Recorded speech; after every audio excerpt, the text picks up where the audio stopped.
when you were growing up, and even before you knew you were gay yourself, what were you watching on TV, and what were you kind of connecting with as far as characters and shows? Kind of because we're always looking for people that we kind of recognize in ourselves, I guess.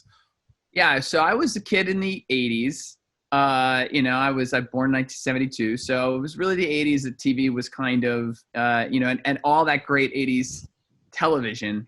And I was one of those kids who, I'm sure like you, got the TV guide in the fall and like memorized what new shows were going to be where, and really did in a lot of ways. There was no internet.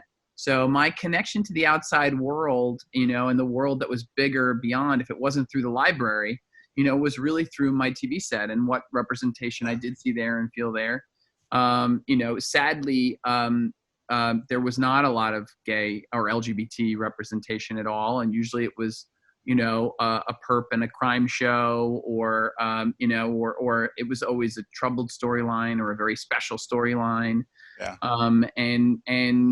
So I was yearning for that kind of connection as I started to discover who I was, and equally sad was the devastation that was happening to the gay community at the time through AIDS. And so when you would see TV programming, a lot of times it was just news reports, about who was suffering and a group of people who were not being listened to by their government and needed help and needed support. And simultaneously being a young kid in a small town witnessing this plague and this devastation while also not seeing any positive representation, was a real scary thing and a lonely thing. And I know a lot of young people who grew up in that time, felt similarly. There were a few bright spots or a few moments of connection. I think, there were this sort of very overtly, though it wasn't said, gay men, the sort of Paul Lynde of Center Square and that kind of,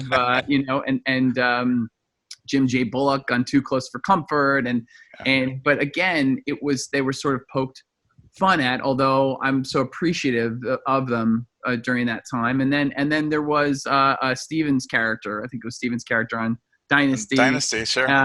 And then there were a few miniseries that had gay representation. I think that they kind of probably felt safer about representing them in that way. And those are, whenever the subject came up, even though I wasn't incredibly in touch with my sexuality and was really repressed, I knew that I had something in common with those individuals.